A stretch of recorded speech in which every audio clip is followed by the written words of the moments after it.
രാജ്യസഭയിലും ലോക്സഭയിലും ഓരോ അംഗങ്ങളുമായാണ് കേരള കോൺഗ്രസ് UDF വിട്ട് LDFിലേക്ക് വന്നത്. ഇത് രണ്ടും ഇല്ലാതാകുന്നത് പാർട്ടിയെ സംബന്ധിച്ച് പ്രതിസന്ധി ഉണ്ടാക്കുമെന്ന് ഉഭയകക്ഷി ചർച്ചയിൽ ജോസ് കെ മാണി മുഖ്യമന്ത്രിയെയും CPM സംസ്ഥാന സെക്രട്ടറി MV ഗോവിന്ദനെയും അറിയിച്ചു.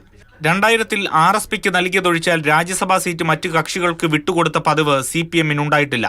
എന്നാൽ കേരള കോൺഗ്രസിന്റെ സമ്മർദ്ദ തന്ത്രത്തിന് മുൻപിൽ CPM അടിയറവ് പറഞ്ഞു. 2 സീറ്റിൽ 1 സീറ്റ് CPIക്ക്, രണ്ടാമത്തെ സീറ്റ് കേരള കോൺഗ്രസ് മാണി, ഇങ്ങനെ 2 പാർട്ടികൾക്ക് സീറ്റ് നൽകാൻ തീരുമാനിച്ചു. മധ്യകേരളത്തിൽ ഇടതുപക്ഷത്തിന് സ്വാധീനം ഉറപ്പാക്കണമെങ്കിൽ മുന്നണിക്കൊപ്പം കേരള കോൺഗ്രസ് അനിവാര്യമാണെന്ന ചിന്തയാണ് CPMനെ വിട്ടുവീഴ്ചയിലേക്ക് നയിച്ചത്. CPIയോട് വിട്ടുവീഴ്ചയ്ക്ക് തയ്യാറാകണമെന്നാവശ്യപ്പെട്ടെങ്കിലും വഴങ്ങിയില്ല. ഇതോടെയാണ് CPM കൂടുതൽ കുരുക്കിലായത്.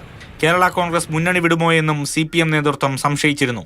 തിരഞ്ഞെടുപ്പിലെ കനത്ത തിരിച്ചടി മുന്നിൽ കണ്ടല്ല ഈ തീരുമാനം എടുത്തത് എന്ന് LDF കൺവീനർ പറയുന്നുണ്ടെങ്കിലും അതുമാത്രമല്ല, വരാനിരിക്കുന്ന ഒരു അപകടത്തെ മുന്നിൽ കണ്ടാണ് CPM ഇത്തരമൊരു തീരുമാനമെടുക്കാൻ കാരണം. അതേസമയം സീറ്റ് നൽകാത്തതിൽ RJD secretary general Varghese George മുന്നണി യോഗത്തിൽ പ്രതിഷേധമുയർത്തി. മുൻപ് 2022-ൽ RJD സംസ്ഥാന അധ്യക്ഷൻ MB ശ്രേയാംസ് കുമാറിന്റെ കാലാവധി കഴിഞ്ഞപ്പോൾ CPIക്ക് സീറ്റ് നൽകിയതിനെക്കുറിച്ചും വിശദീകരിച്ചു. RJD വാദം ശരിവെച്ച മുഖ്യമന്ത്രി LDFിൽ ഇനി ഒഴിവുവരുന്ന രാജ്യസഭാ സീറ്റിൽ റൊട്ടേഷൻ വ്യവസ്ഥ ഉണ്ടാകുമെന്നും വ്യക്തമാക്കി. LDF കൺവീനറുടെ പ്രഖ്യാപനത്തിന് പിന്നാലെ ഇരു പാർട്ടികളും സ്ഥാനാർത്ഥികളെ പ്രഖ്യാപിച്ചു. കേരള കോൺഗ്രസിൽ നിന്ന് ജോസ് കെ മാണി വീണ്ടും രാജ്യസഭയിലെത്തും. കേരള കോൺഗ്രസ് പാർട്ടിയുടെ രാജ്യസഭാ സ്ഥാനാർത്ഥിയായി പാർട്ടിയുടെ അനിഷേധ്യനായ ചെയർമാൻ ജോസ് കെ മാണിയെ കേരള കോൺഗ്രസ് പാർലമെന്ററി പാർട്ടി യോഗം ചേർന്ന് തീരുമാനിക്കുകയായിരുന്നു.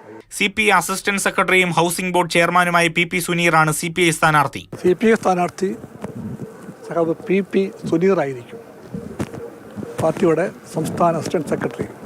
RJDയും NCPയും അനുനയിപ്പിക്കാനുള്ള ശ്രമങ്ങൾ CPMന്റെ ഭാഗത്തു നിന്നുണ്ടാകുമെന്നാണ് വിലയിരുത്തൽ. മാതൃഭൂമി ന്യൂസ്, തിരുവനന്തപുരം.